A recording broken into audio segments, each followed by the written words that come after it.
It's a waste for a middle school dropout like you to even be on a bus. You should walk and suffer instead. During the company trip, I was left behind at a service area because of my bossy supervisor. I wondered what I had to endure this, but an unexpected turn of events was waiting for me. My name is Kevin.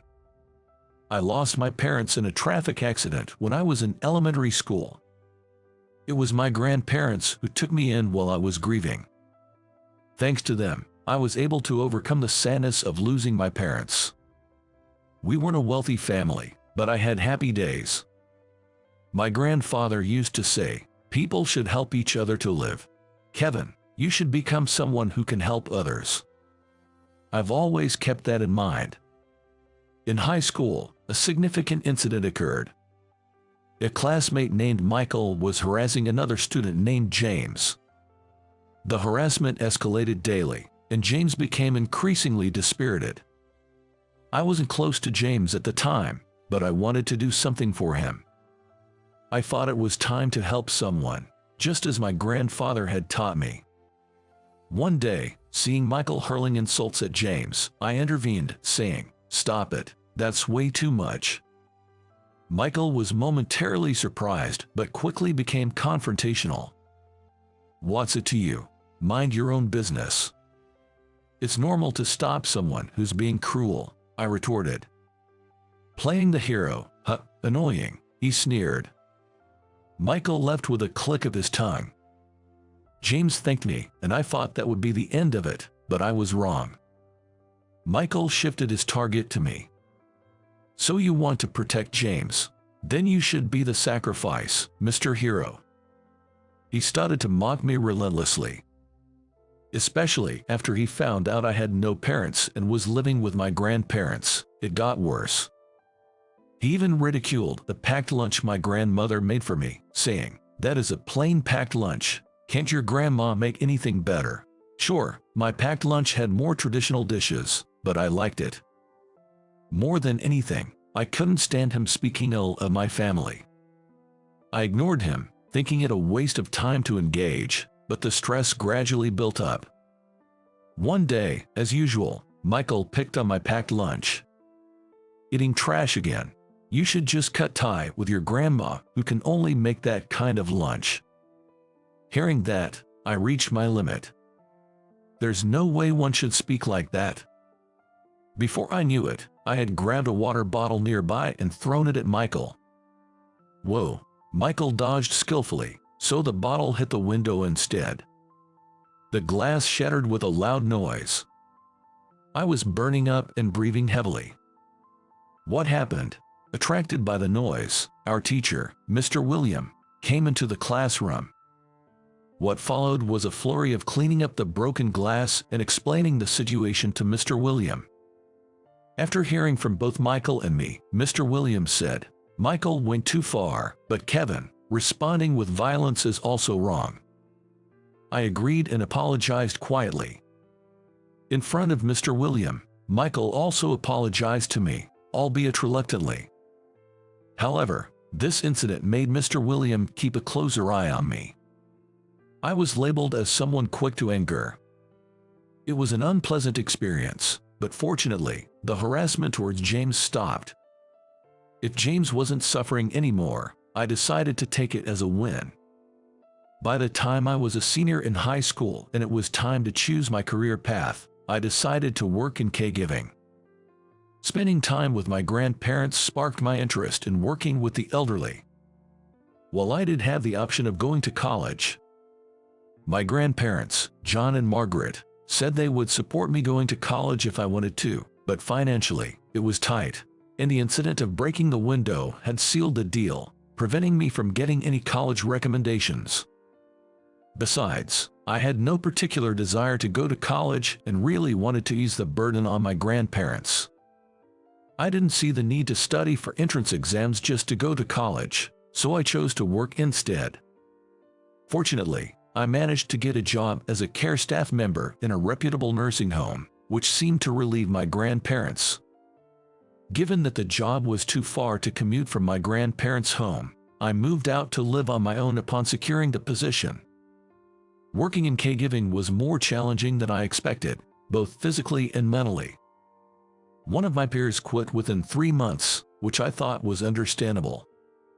Perhaps because I lived with my grandparents, I naturally understood the perspectives of the elderly.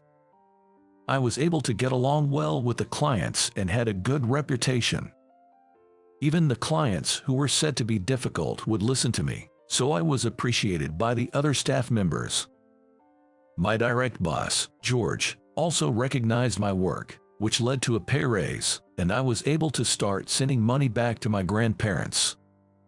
I was thrilled when I heard that my grandparents were able to go on a trip for the first time in a while, feeling like I had finally been able to repay them.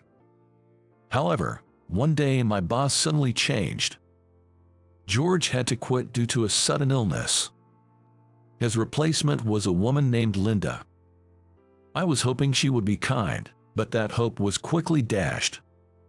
Linda turned out to be a mean-spirited office tyrant.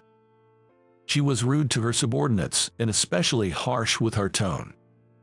It was even worse for the new employees. Linda was particularly persistent in bothering a girl named Emily. Even during breaks, I saw Linda nagging Emily, saying, "You're so plain. Do you have a boyfriend? I bet you don't." Emily clearly looked uncomfortable, so I couldn't help but intervene, saying, "Please stop." Linda glared at me furiously. "It's just a little teasing. Getting angry over that is ridiculous," she snapped. After Linda walked away, Emily thanked me, but said, "It's okay. You don't have to defend me anymore. I don't want to cause trouble for you." I felt frustrated, wishing she didn't have to worry about me. Emily's concerns came true, and Linda started targeting me. She harassed me in various ways when no one was watching. She would say things like, "Your high school was for idiots. It's not even a high school. You're the same as a middle school dropout." But having dealt with similar situations in high school, I was prepared to let such comments slide off me. I kept working calmly, unaffected by her. Seeing this, Linda became even angrier, but I remained unfazed. Meanwhile, I was still concerned about Emily and made a point to check in on her from time to time. Emily wasn't being harassed anymore and gradually opened up to me. Eventually, we became close enough to chat casually, and I found myself wanting to know more about her. I think I was starting to see her as more than just a colleague. Then, a company trip was announced. This event happens only once every few years. This would be my second time participating. Thanks to Mr. Thomas, the company president, splurging, we could relax in a luxury inn. Last time, I had great memories of enjoying lavish meals and relaxing in message therapy. Linda was in charge of organizing the trip. Though the inn was different from last time, we were going to stay in a well-known luxury inn again. I eagerly awaited the departure day. On the day of the trip, we headed to the inn on a charter bus. Mr. Thomas was the only one who would join later due to some errands. I had heard Emily would come, but she was nowhere to be seen. Perhaps she was absent due to illness or something else. I felt a bit sad. Halfway through, the bus stopped at a rest area for a break. With some time to spare, I wandered around the shops when Linda approached me. "The departure time has been extended by 40 minutes because the driver wants to check the bus," she said. "Is that so? Thank you," I replied, relieved at the extra time, which allowed me to have a leisurely meal. After eating, I headed to the bus 5 minutes before the new departure time. But the bus was nowhere to be found.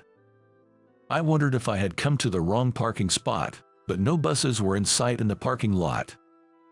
Panicking, I called Linda. "Linda, I can find a bus. Where are you?" Linda's laughter came through the phone. "The bus left about 40 minutes ago. We left because you didn't show up," she said. I broke out in a cold sweat. "But you said the departure time was extended by 40 minutes, I protested. "What are you talking about? I have no idea. You must have misunderstood. If you want to come to the inn, you'll have to get there on your own." she retorted. Linda had deliberately given me the wrong departure time to humiliate me. And telling me to get there on my own was easier said than done, given the distance from the rest area to the inn. While I was feeling helpless, Linda mocked, "We can turn the bus around now. Anyway, a bus is too good for a middle school dropout like you. You should walk and struggle," before hanging up. Using my cell phone, I looked up the route to the inn, which was situated deep in the mountains where public transportation was scarce. Unfortunately, it seemed faster to walk.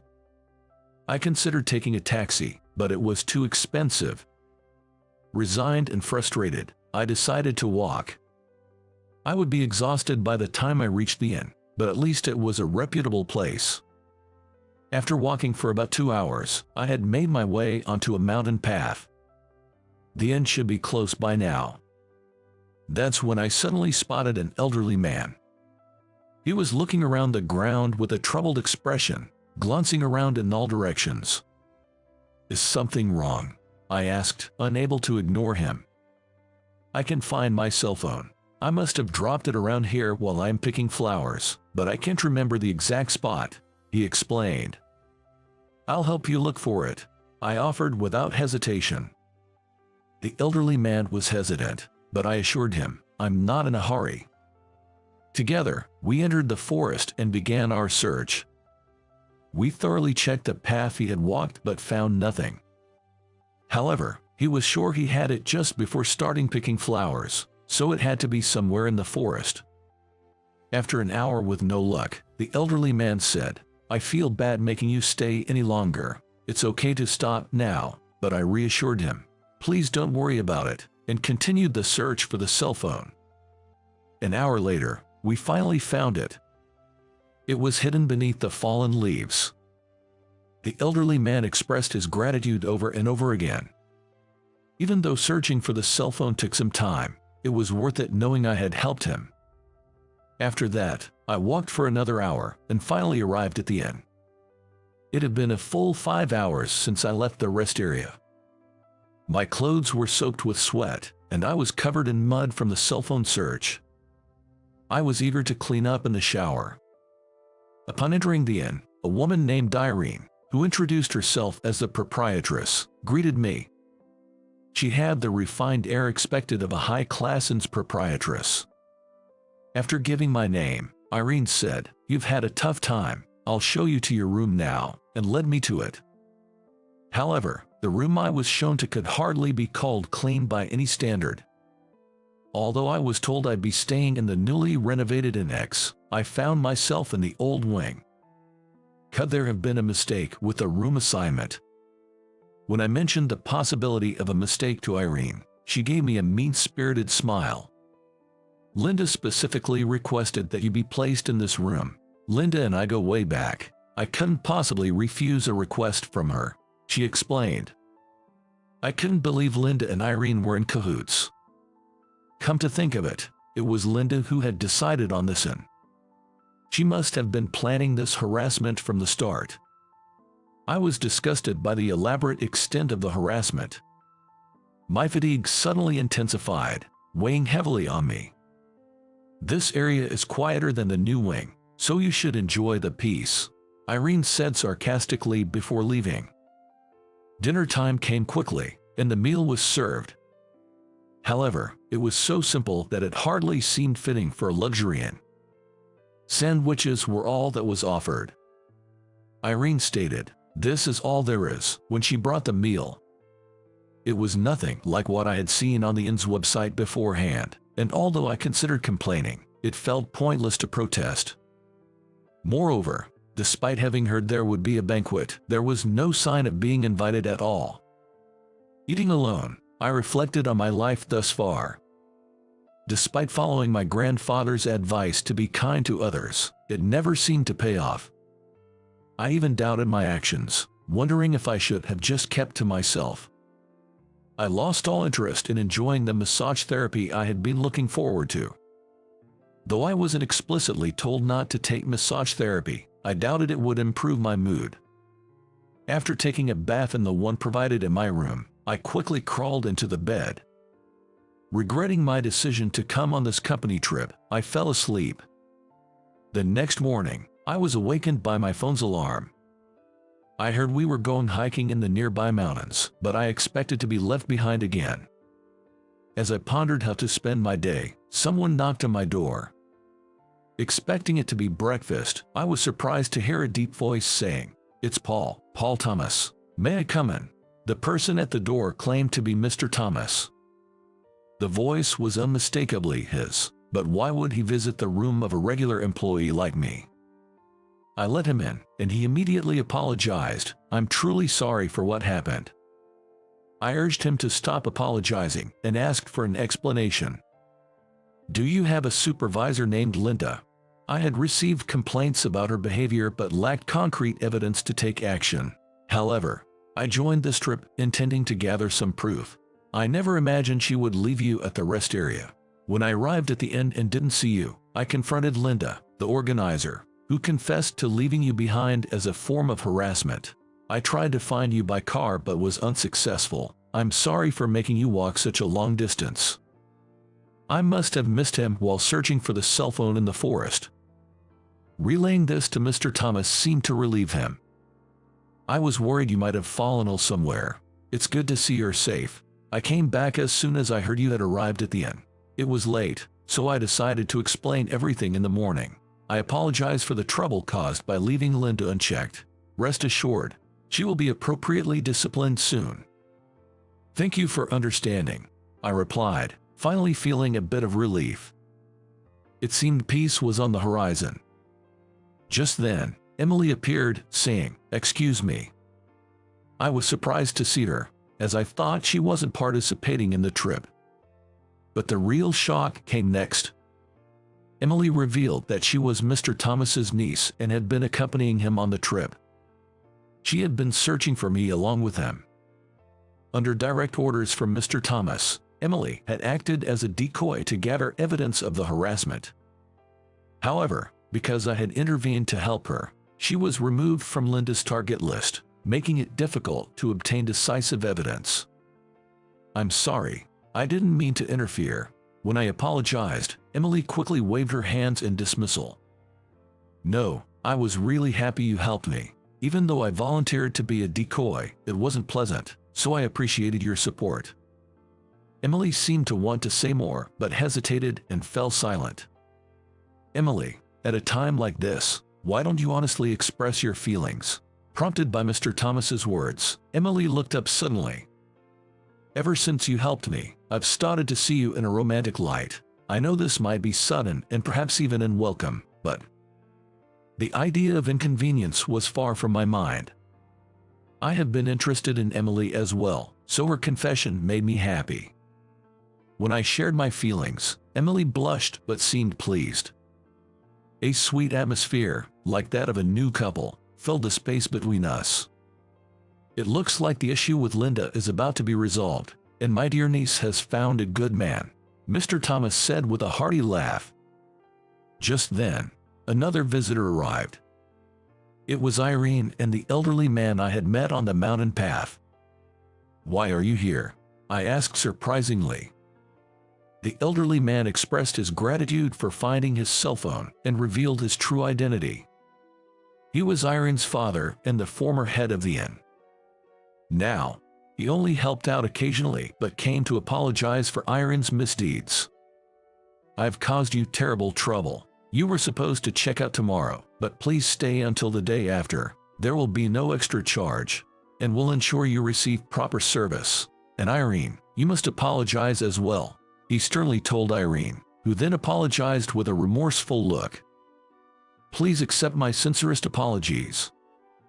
Feeling relieved after receiving an apology, I initially hesitated to stay another night, but the elderly man insisted, wanting to thank me for finding his cell phone, so I gratefully accepted his offer. I was promptly escorted to a clean room. I enjoyed the massage therapy and indulged in luxurious meals. The flowers the elderly man had picked were decorated in my room, leaving me thoroughly satisfied. Despite the challenges, I was able to leave feeling refreshed. Later on, it was discovered that Linda had also been embezzling funds. Naturally, she was dismissed from her job. Due to her age, Linda is reportedly having a hard time finding new employment. Her habit of purchasing large quantities of luxury goods has led to her savings being depleted. Irene, too, was stripped of her role as proprietress and had to relearn basic manners from scratch. I was appointed to Linda's former position. Thankfully, I was personally chosen by Mr. Thomas for the role. Receiving encouragement to persevere with a sense of justice, I felt deeply moved, as if all my past actions had finally been rewarded. Furthermore, I reunited with James. After working for a company that manufactures caregiving products, James decided he wanted to interact directly with the elderly and join my workplace. James supports me, saying, "You helped me back in high school, and I couldn't do anything for you then." His assistance has been invaluable. Emily and I officially started dating.